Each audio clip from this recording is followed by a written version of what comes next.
खबर ये आ रही है कि क्या ईरान ने एटमी परीक्षण कर लिए हैं, और इस सवाल की वजह ईरान के नतांज में आया 5 तीव्रता का एक भूकंप है।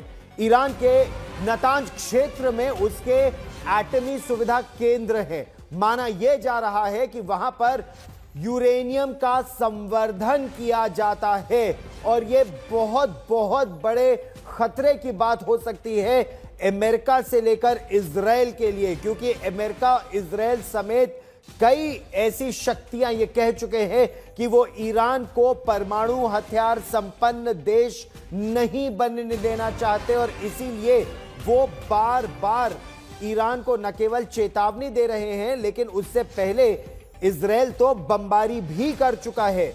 ईरान के परमाणु कार्यक्रम, जहां पर नतांज के क्षेत्र में 5 तीव्रता के भूकंप की खबर है, और इस बीच आकलन यह हो रहा है कि ईरान ने क्या वहां परमाणु परीक्षण कर लिया है।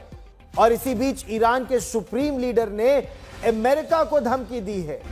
अयातोल्ला अली खमेनी ने कहा है कि अमेरिका को यह पता होना चाहिए कि ईरान का सामना करते समय धमकियों से अमेरिका को कुछ हासिल नहीं होगा। यह बड़ी धमकी दी है अमेरिका को ईरान ने।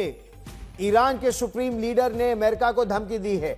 अयातोल्ला अली खमेनी ने कहा है कि अमेरिका को यह पता होना चाहिए कि ईरान का सामना करते समय अमेरिका को धमकियों से कुछ भी हासिल नहीं होगा।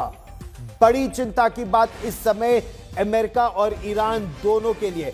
हालांकि औपचारिक तौर पर अभी इसकी पुष्टि नहीं हुई है, लेकिन जिस तरह से अमेरिका में मध्यस्थता की बात की जा रही थी, या ईरान के साथ एक बार फिर संपर्क साधने की बात की जा रही थी, उसी के बीच जो विदेश मंत्री ईरान के थे, जिनके बारे में कहा जा रहा था कि वो अमेरिका के साथ बातचीत कर सकते हैं, अयातोल्ला अली खमेनी ने उनको बाहर का रास्ता एक तरह से दिखा दिया है, और हार्डलाइन ईरान की साफ तौर पर नजर आ रही है।